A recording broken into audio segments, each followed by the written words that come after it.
नमस्कार, राम राम। कैसे हैं आप सभी।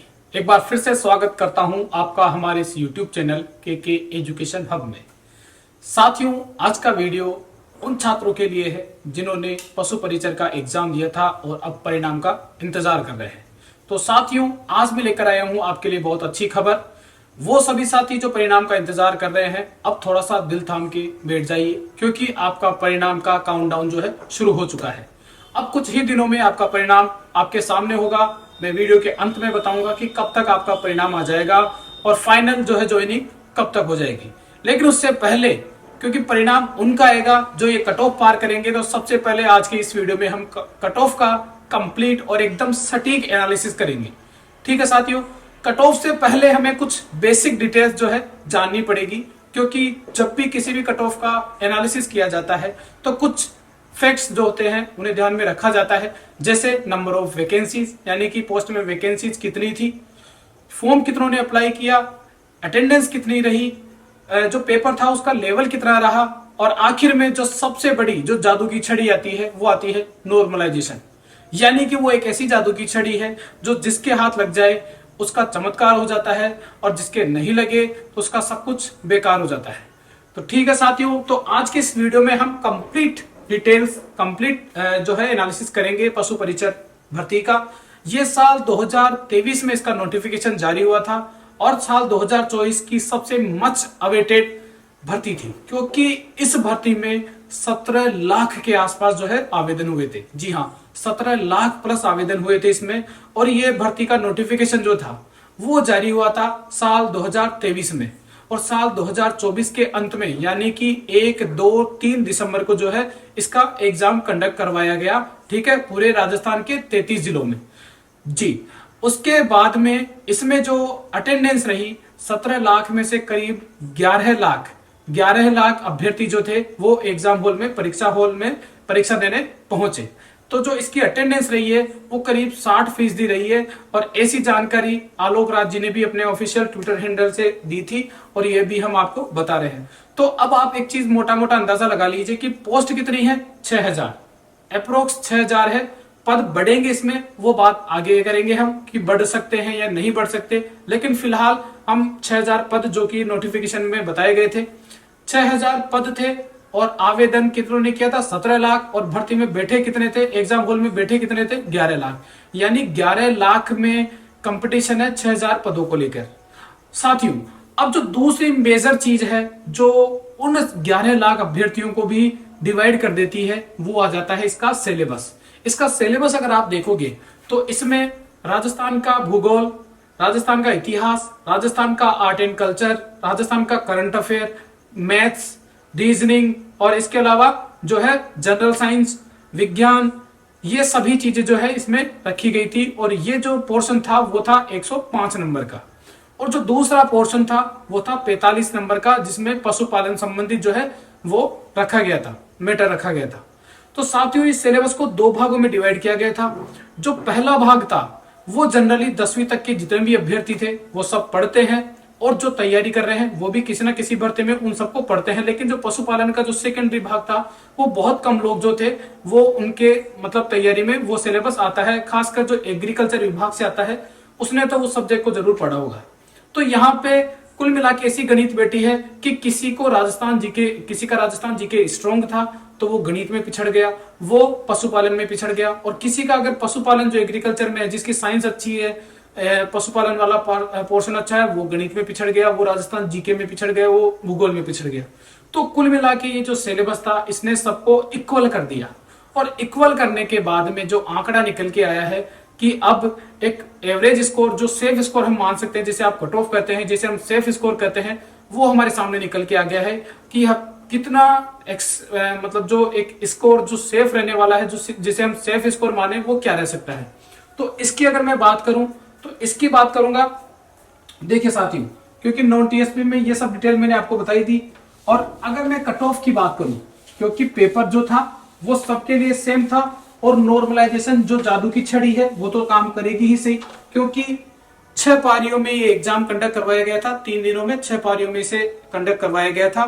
कर्मचारी चयन बोर्ड इस एग्जाम को कंडक्ट करवा रहा है, और कर्मचारी चयन बोर्ड है उसके जो बीती भर्तियां हैं, सूचना सहायक हो, जूनियर अकाउंटेंट हो या फिर एलडीसी हो, इन भर्तियों को भी आप साथ में अपने माइंड में रखिएगा, क्योंकि वही एजेंसी इस पेपर को करवा रही है। और वो जो भर्तियां हुई है उनकी कट ऑफ को भी आप देख लीजिएगा। उनकी जो कट ऑफ है, जो लोगों ने स्कोर बताए थे, उनके तो हवा मतलब उनके तो छक्के छूट गए, क्योंकि उन्होंने जो स्कोर बताया था वो कहीं दूर दूर तक दिखाई नहीं दिया। लेकिन आज के हम इस एनालिसिस में एक आपको मैं सटीक और सेफ स्कोर बताऊंगा। अगर वो स्कोर आपके बन रहा है तो आप फाइनली जो है अपने डॉक्यूमेंट्स को इकट्ठा करना शुरू कर दीजिए, निश्चिंत होइए, क्योंकि परीक्षा देने के बाद में परिणाम आने से पहले अभ्यर्थी जो है बहुत एक ऐसी उलझन में जीता है, एक ऐसे डर में जीता है जिसको वो किसी के साथ साझा भी नहीं कर सकता और बांट भी नहीं सकता, क्योंकि उसे पता ही नहीं होता कि वो पास होगा या फिर से उसे तैयारी करनी पड़ेगी। तो आज के इस वीडियो के बाद में आपको थोड़ा सा ये पता लग जाएगा कि आपका जो स्कोर है, अगर वो इस स्कोर में बैठ रहा है तो आप सेफ है, अदरवाइज आप दूसरी तैयारी में लग जाएंगे। तो आज हम बात करेंगे सबसे पहले कट ऑफ की। जी हाँ, कट ऑफ क्या रह सकती है? तो कट ऑफ में बताने वाला हूं जनरल के लिए। जनरल यानी यू आर अनरिजर्व कैटेगरी जिसे हम कहते हैं, यानी कि कोई भी जिसमें श्रेणी नहीं आती। SC, ST, OBC, MBC, EWS, इन सब के अलावा जो सामान्य बच जाते हैं उसे कहते हैं हम जनरल। ठीक है, ये कोई श्रेणी नहीं होती, इसमें सबसे ज्यादा कट ऑफ जाती है, यानी कि जो मैक्सिमम कट ऑफ है वो इसी में जाती है। और मैं ये जो कट ऑफ बता रहा हूं ये 2 गुने के लिए बता रहा हूं, यानी कि 6000 पद थे कुल।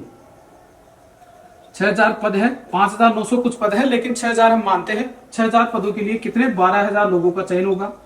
12000 लोगों का क्या होगा? चयन होगा 2 गुना में। ठीक है, 2 गुना की बात कर रहा हूं मैं। 2 गुना में 12000 का चयन होगा और 12000 के लिए जो जनरल की कट ऑफ आंकी जा रही है, जो हमारा एनालिसिस कहता है, पेपर के लेवल को देखें, नॉर्मलाइजेशन फैक्टर को देखें, तो अगर किसी के 125 से लेके 127 नंबर,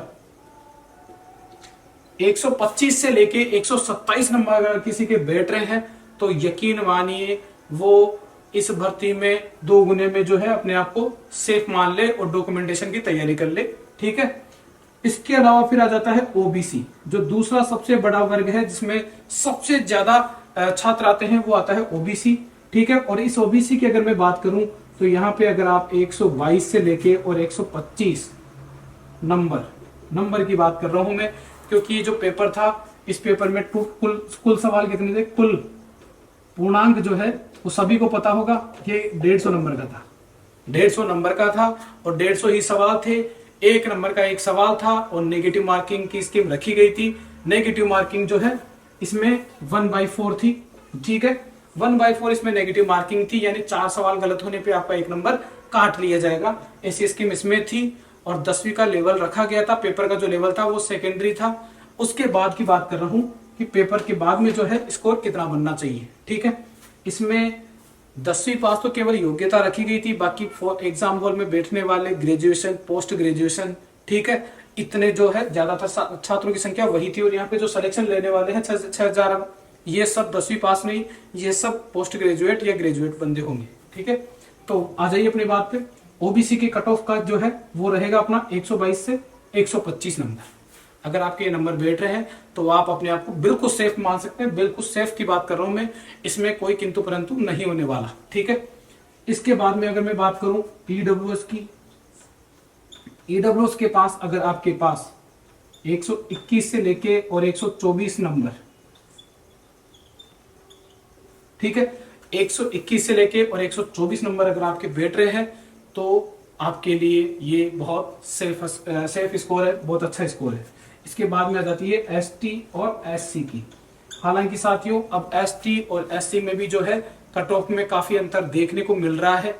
एससी की कट ऑफ जो है बढ़ने लग गई है, क्योंकि एससी में भी अब थोड़ा सा कंपटीशन बढ़ गया है।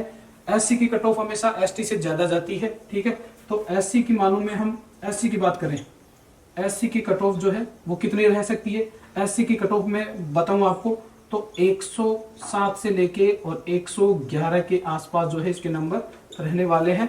किसके? एससी के। और वहीं एसटी की बात करूं, एसटी की बात करूं तो यहाँ पे 105 से लेके और 108 नंबर जो है इसमें रहने वाले हैं आपके सेफ स्कोर की बात कर रहा हूं 2 गुना के लिए, ठीक है। इसके अलावा अगर एमबीसी की बात करते हैं अपन, एमबीसी में, तो एमबीसी में जो आपका स्कोर है वो फिक्स, आपका जो स्कोर है वो रहना चाहिए 114 से लेके और 118 नंबर के आसपास। जी हाँ, 114 से लेके और 118 नंबर के आसपास आपका स्कोर रहना चाहिए अगर आप एमबीसी से आते हैं। अगर महिलाओं की बात करूं तो जैसे जनरल में जो फीमेल सीट है, फीमेल में 124, फीमेल की बात करूं तो जनरल में क्या हो जाएगा 124 से लेके और 126, क्योंकि ज्यादा अंतर नहीं रहने वाला, इसमें ज्यादा अंतर नहीं आने वाला, ठीक है। ओबीसी में भी अगर फीमेल की बात करूं तो यहाँ पे आप मान लीजिए 119 से लेके और 123। ईडब्ल्यूएस की बात करूं तो यहाँ पे जरूर थोड़ा सा अंतर दिखेगा, 115 से लेके और 117 के बीच में जो है कट ऑफ रहने वाली है, किसमें, ईडब्ल्यूएस फीमेल में। और एसटी एससी फीमेल में तो बिल्कुल और भी कम रहने वाला है, ये स्कोर 100 के रहने वाला है, 100 प्लस, 100 प्लस जो है एससी एसटी में रहने वाला है फीमेल के लिए। तो साथियों ये नॉन टीएसपी की कट ऑफ हमने बताई है, और पूरा एनालिसिस करने के बाद में कि पेपर का लेवल कितना था, कितनी पारियों में हो रहा है, कितने एग्जाम हॉल में बैठे हैं, उन सबको करने के बाद में ये एनालिसिस निकला है। ये कट ऑफ आप एक बार देख लेना, ठीक है। अब बात आ जाती है कि आखिर परिणाम कब तक आ जाएगा, और परिणाम से पहले तो सबसे बड़ी खुशखबरी है, क्योंकि अभी तक तो जो है इसकी आंसर की आई नहीं, तो आपकी आंसर की जो है 23 जनवरी को आंसर की बोर्ड की साइट पे डाल दी जाएगी, यानी कल 23 जनवरी को जो है इसकी आंसर की जो है डाल दी जाएगी। 23 जनवरी को जो है आंसर की जारी होगी, ठीक है। आंसर की कब जारी होगी, 23 जनवरी को जो है इसकी आंसर की जारी होगी। फिर उसके बाद में आपसे 10 से 15 दिन किसके लिए मांगे जाएंगे, ऑब्जेक्शन हेतु। ऑब्जेक्शन के लिए मान लीजिए कि 10 से 15 दिनों के अंदर अंदर जो है ऑब्जेक्शन का जो टाइम पीरियड होता है वो भी खत्म हो जाएगा, क्योंकि आंसर की जारी होने के बाद में ऑब्जेक्शन मांगता है कि बहुत सारे, ज्यादातर बार ऐसा ही होता है कि जो सवाल होते हैं, जो पेपर बनाने वाली जो कमेटी होती है उनके सवाल ही गलत होते हैं, वो आंसर गलत मान लेते हैं, तो इसमें ऑब्जेक्शन देने का वापस मौका मिलता है किनको, छात्रों को। तो वो ऑब्जेक्शन का टाइम पीरियड मान लेते हैं 15 से 20 दिन। फिर उसके बाद में 10 से 15 दिन जो है आपका टाइम निकलेगा किसमें, एनालिसिस करने में, ठीक है। तो इस प्रकार ये, और फिर उसके बाद में 15 दिन में जो है, अगले 15 दिन में जो है रिजल्ट तैयार होगा। तो यानी कि 15, 30, 1 महीना तो ये आपका फरवरी में निकलने वाला है, और ये 15, तो आपकी जो मार्च जो एग्जाम जो रिजल्ट डेट आएगी, जो रिजल्ट है वो आपका अराउंड जारी होगा 15 मार्च के बाद में, 15 मार्च के आसपास जो है इसका रिजल्ट जारी हो जाएगा। 15 मार्च के आसपास जो है इसका परिणाम जारी हो जाएगा 2 गुने के लिए, किनके लिए, 2 गुने के लिए। फिर डीवी करवाया जाएगा, और अप्रैल के एंड तक जो है इसका डीवी का भी फाइनल रिजल्ट आ जाएगा, ठीक है साथियों। 15 मार्च के आसपास, यानी 15 मार्च से 5-7 दिन पहले या 5-7 दिन बाद में आपका परिणाम जारी हो जाएगा, किसका, इसका, ठीक है साथियों। या तो हो सकता है कि मार्च के फर्स्ट वीक में आपका परिणाम जारी हो जाएगा, लेकिन ये परिस्थितियों पर निर्भर करता है, क्योंकि उसी समय कर्मचारी चयन बोर्ड के पास में और भी भर्तियां हैं जिनको वो कंडक्ट करवा रहा है, और के भी जो है एग्जाम रिजल्ट निकालने हैं। जैसे सीईटी का एग्जाम जो है वो इससे पहले हुआ था, सीईटी का एग्जाम हुआ था अक्टूबर-नवंबर के आसपास, तो अभी तक सीईटी ग्रेजुएशन, सीईटी सेकेंडरी दोनों का ही नहीं आया है, तो सबसे पहले सीईटी के रिजल्ट जारी होंगे, फिर उसके बाद में पशु परिचय का जो है नंबर आएगा, ठीक है। तो आपको जो इस वीडियो में हमने कंप्लीट जानकारी दे दी है, उम्मीद करता हूं आपके इतना स्कोर बन रहा होगा, ठीक है, इतना स्कोर बन रहा होगा, और रिजल्ट आपका कब तक आ जाएगा इससे आपको लग ही चुकी है, पता लग ही चुका है। तो इस कंप्लीट एनालिसिस के बाद में अब आपके कोई भी कमेंट्स या कुछ भी फीडबैक बनता है तो कमेंट बॉक्स खुला है आपके लिए, आप अपने विचार कमेंट बॉक्स में रख सकते हैं। तो उम्मीद करता हूं आपको ये वीडियो अच्छा लगा होगा, इंफॉर्मेटिव लगा होगा। अगर आपको अच्छा लगा है तो आप अपने दोस्तों के साथ शेयर कीजिए। बाकी मिलेंगे अगले वीडियो में, तब तक के लिए इजाजत चाहूंगा। जय श्री राम, धन्यवाद।